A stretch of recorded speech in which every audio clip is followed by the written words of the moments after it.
Então, gente, o outro que a gente iremos estar vendo vai ser os antagonistas dos receptores mineralocorticoide.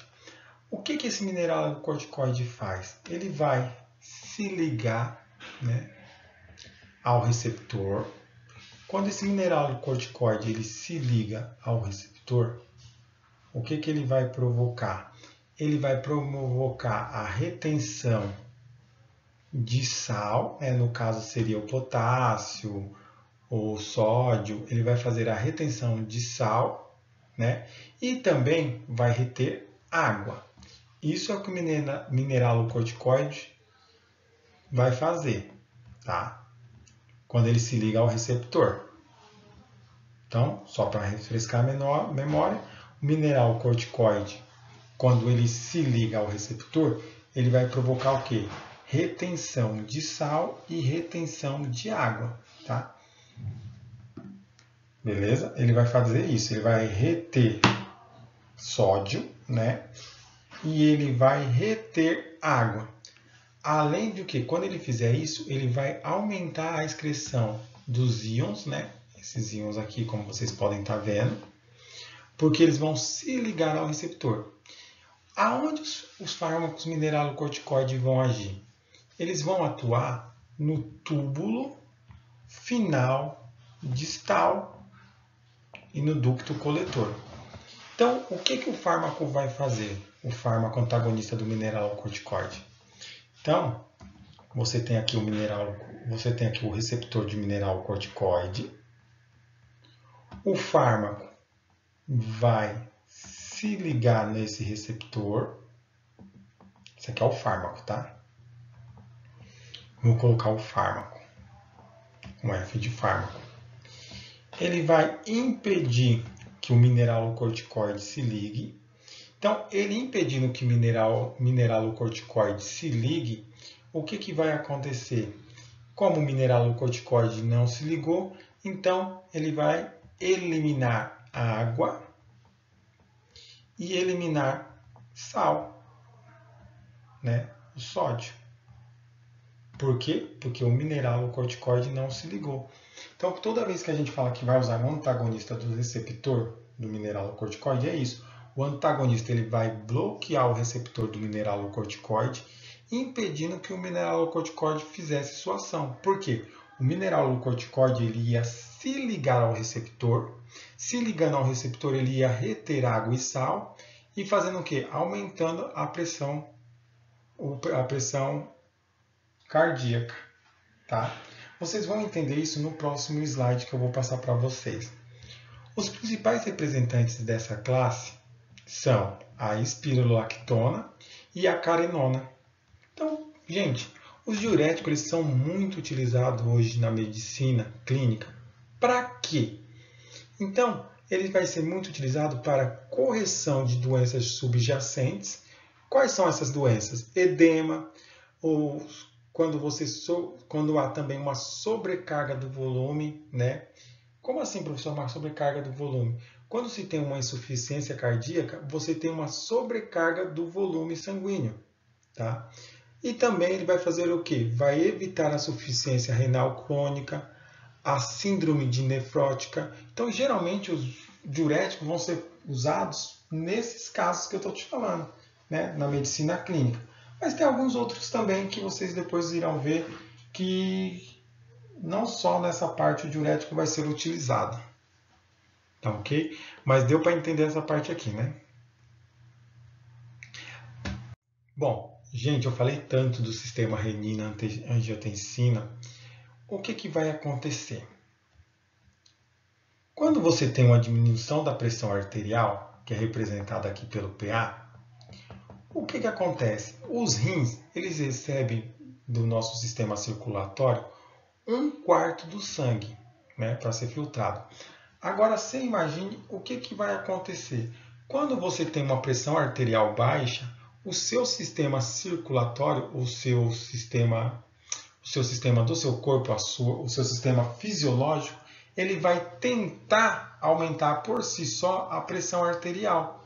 Então, o que vai acontecer? Os rins eles vão perceber que está tendo uma diminuição da pressão arterial. O que o rim vai fazer? Opa, está tendo uma diminuição, eu estou recebendo pouco sangue, né? Então, está tendo uma diminuição da pressão arterial, o rim estará recebendo pouco sangue. Então, o rim vai entender que ele está recebendo pouco sangue. O que o rim vai fazer? Ele vai liberar uma enzima, né, chamada renina. Essa renina vai cair na corrente sanguínea e na corrente sanguínea ela vai encontrar a angiotensinogênio, né, que é um substrato. O que essa renina vai fazer? Como a renina é uma enzima, essa renina vai pegar essa angiotensinogênio, né, que está na forma inativa, e vai transformar a angiotensinogênio em angiotensina 1. Então, lembrando, para se formar a angiotensina 1, você precisa que uma enzima chamada renina, que é liberada no fígado, converta a angiotensinogênio que está na corrente circulatória. A renina vai transformar esse angiotensinogênio que está na corrente circulatória em angiotensina 1, que será a forma ativa. E o que acontece com essa angiotensina 1? Ela vai cair vai estar na corrente sanguínea e essa angiotensina 1 ela vai ir parar no pulmão. Por que no pulmão? Porque no pulmão ela vai encontrar uma outra enzima chamada ECA, que é inibidora. A ECA é enzima convertora de angiotensina. Então, essa enzima que está no pulmão vai converter a angiotensina 1 em angiotensina 2. Tá? Olha para você ver. Por isso que quando a gente toma algum remédio para pressão arterial, para diminuir a pressão arterial, quando esse medicamento inibe essa enzima, a pessoa tem tosse. Por quê? Porque a ECA, essa enzima conversora de angiotensinogênio, ela se encontra no pulmão. Então, quando você elimina ela, aquela pessoa toma um remédio que inibe essa enzima, a pessoa geralmente tem tosse.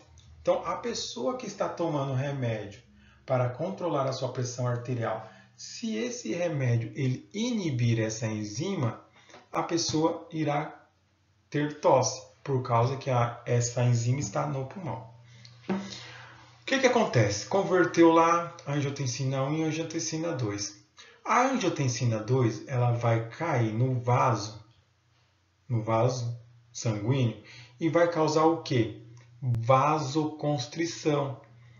Então, por exemplo, se seu vaso estava assim, por isso que fez diminuir a pressão arterial, a partir do momento que tenha uma vasoconstrição, seu vaso vai ficar assim. Então, aumentando quem? A pressão arterial. Então, você está vendo? Tudo começou numa diminuição da pressão arterial. O seu sistema fisiológico vai tentar compensar aumentando essa pressão arterial.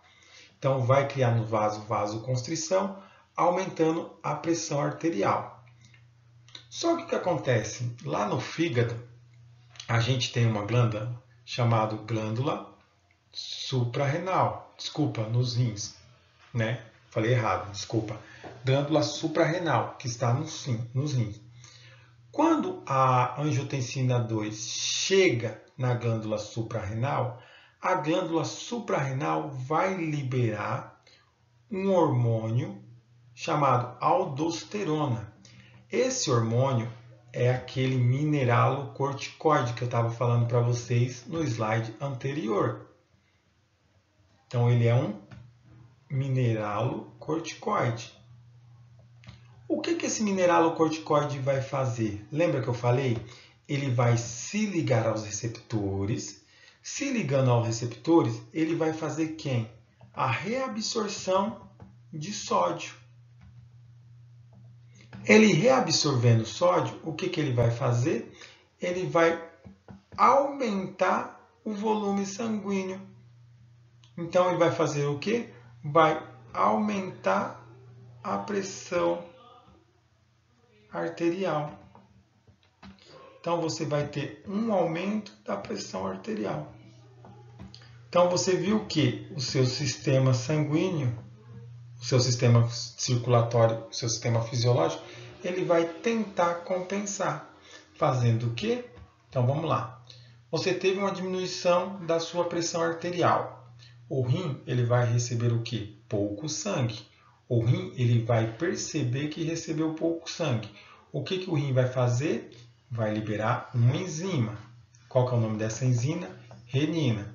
A renina vai cair na corrente sanguínea e na corrente sanguínea ela vai encontrar o angiotensinogênio, que é uma forma inativa.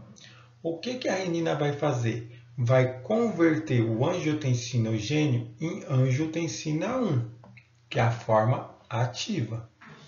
Essa angiotensina 1 vai até o pulmão, né?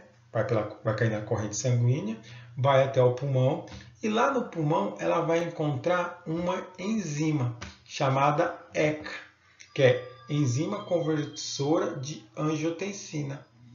Então, essa ECA vai transformar o angiotensina 1 em angiotensina 2. A angiotensina 2 nos vasos, ela vai causar o quê? Vasoconstrição. Então, fazendo com que aumente a pressão arterial. Já a angiotensina na glândula suprarrenal vai liberar um mineral corticoide, um hormônio, né, chamado aldosterona. Esse aqui. A aldosterona ela vai se ligar aos receptores dela. Quando ela se liga aos receptores, ela vai causar o quê? Um aumento da reabsorção de sódio. Conforme ela causa esse aumento da reabsorção de sódio, o que ela vai fazer? Ela vai causar um aumento da pressão arterial. Então, você viu o sistema que ela faz, tentando compensar aquela diminuição da pressão arterial? Então, o que vai acontecer? Depois que vocês viram isso, lembra que eu falei que tem um antagonista do mineralocorticoide? Então, o que ele vai fazer? Ele vai entrar nos receptores aqui, né? E vai impedir que a aldosterona se ligue no receptor. Se a aldosterona não se liga no receptor, o que vai acontecer? Não vai ter absorção de sódio. Não tendo absorção de sódio, você tem uma diminuição da pressão arterial. Porque além de você não ter uma reabsorção de sódio, você não vai ter uma reabsorção de água. Então, você não vai ter esse aumento da pressão arterial. Beleza? É isso que os mineralocorticoides vão fazer.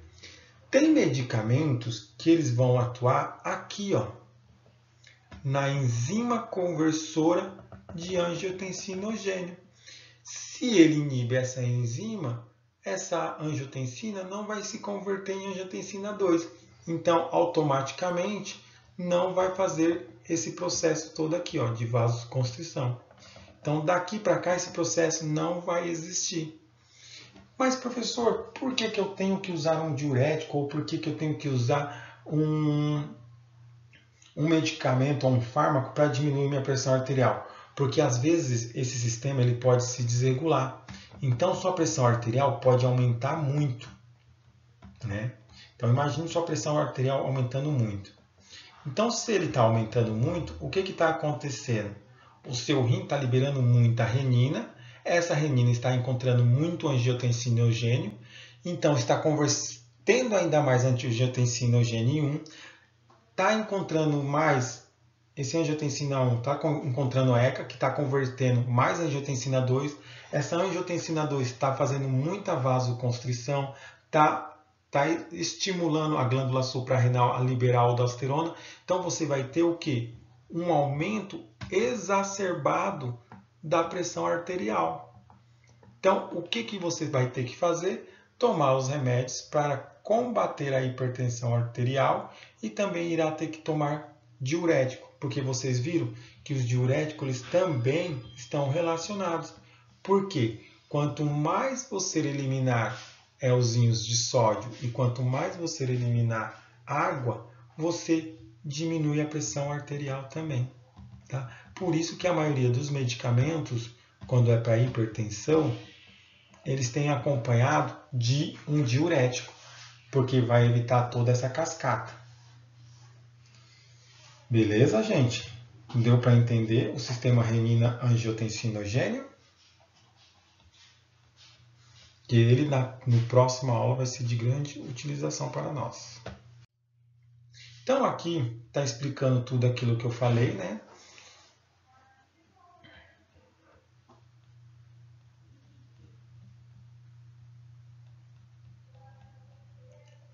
Ó, então, aqui está tudo aquilo que eu falei.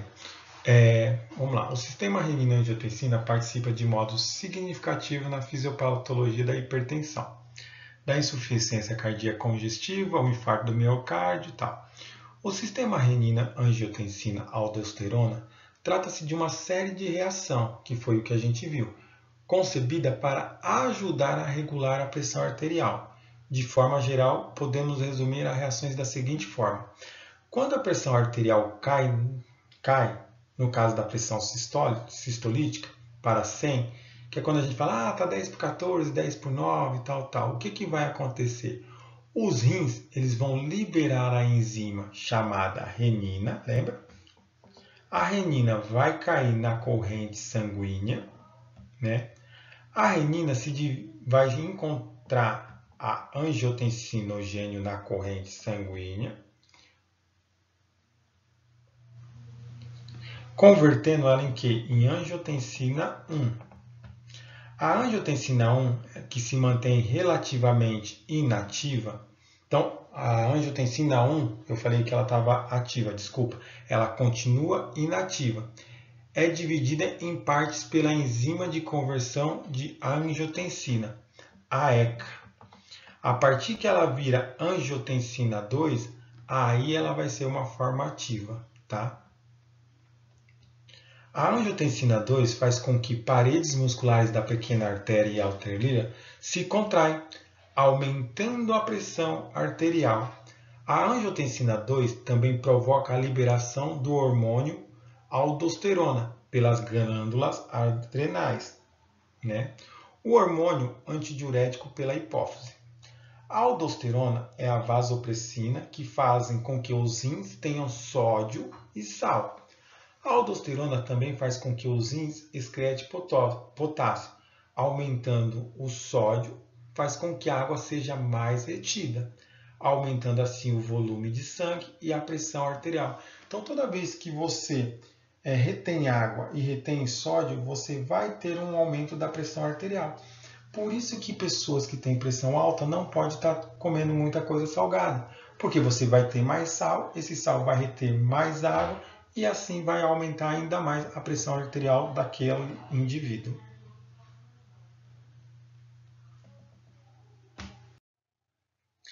Então aqui, gente, são os medicamentos que eu falei para vocês, são os fármacos que vão fazer. Então existem os fármacos que vão fazer o quê? Inibir a enzima conversora de angiotensina. Os fármacos dessa classe inibem a conversão de quem? Da angiotensina 1 em angiotensina 2. Então, eles vão impedir que a enzima ECA, enzima conversora de angiotensina, converta a angiotensina 1 em angiotensina 2. Então, você não vai ter a forma ativa quando você inibe a ECA. A inibição da produção de angiotensina 2 reduzirá a pressão sanguínea e potencializará a natriurese, que seria você eliminar os líquidos. Tá? Os principais representantes dessa classe são o captopril. Então lembra, o captopril ele vai inibir a enzima ECA. Tá? O enalapril, o fosinopril, o ramipril e o benazepril. Todos eles vão inibir a enzima ECA. Quando eles inibem a enzima ECA, não vai converter a angiotensina 1 em angiotensina 2. Beleza? Os bloqueadores dos receptores de angiotensina. Os bloqueadores dos receptores de angiotensina 2 se ligam ao receptor AT1 com alta afinidade. Em geral, os principais efeitos dessa classe são relaxamento do músculo liso. né? Uma resposta pressora lentificada, ausência de sede e diminuição da liberação de vasoprina. Então, por exemplo, no caso aqui, os bloqueadores vão fazer o quê? Eles vão se ligar ao receptor AT1, né? Impedindo que o vaso faça vasoconstrição. Então ele vai fazer o quê? Ele vai relaxar o vaso. Por quê? Você não vai ter angiotensina 2 se ligando ao seu receptor. Então ele não vai fazer vasoconstrição. Vai causar um relaxamento da musculatura, vai causar um relaxamento do músculo liso vascular. Então o músculo não vai contrair, ele vai se dilatar, ele vai ficar relaxado, tá? Vai ficar assim. Em vez de ele ficar assim, que ele está vasoconstrição, ele vai causar o quê? Um relaxamento. O músculo liso vascular vai ficar assim. Tá ok? Os principais representantes dessa classe são o cardazetano, o losartano, o teomizarto e o valsartano, ou valsartan. Beleza? E por último, a gente tem os inibidores direto de renina. Essa classe de fármaco é uma classe nova, tendo o alisquirino como único representante. Tá? Então é uma classe de fármaco novo que tem como seu principal fármaco o alisquirino. Tá? O que ele vai fazer, o mecanismo de ação dele? Ele vai fazer com que o fármaco faça uma competição com a renina. Então ele vai competir com a renina, impedindo que a renina encontre o aldosterona ou o angiotensina para fazer a conversão. Então, não fazendo assim a conversão de angiotensinogênio em angiotensina 1. Então, vamos supor aqui que você tem a renina, né? E você tem aqui o fármaco alisquirino. O que vai fazer? E aqui você tem o angiotensinogênio. Se a renina chegar no angiotensinogênio, se ligar ao receptor do angiotensinogênio, o que essa renina vai fazer? Vai converter o angiotensinogênio em angiotensinogênio 2. Só que o alisquireno, ele vai fazer o quê? Ele vai competir com a renina, fazendo assim com que a renina não converta o angiotensinogênio em angiotensina 1, tá? Impedindo essa conversão. Impedindo essa conversão, você não vai ter a forma ativa que seria o angiotensinogênio 2. Então, gente, esses foram alguns dos fármacos que a gente viu. Os diuréticos também, como eles vão agir. Espero que tenham entendido. Lembrando, nossa prova é quarta-feira. Não precisa estudar sistema circulatório porque não vai cair. Vocês precisam estudar mais aquilo que eu falei no começo da aula de hoje. Tá ok? Então, desde já agradeço a todos e espero que tenham uns bons estudos. E como a gente agora só se vê segunda, um bom final de semana a todos vocês e muito obrigado.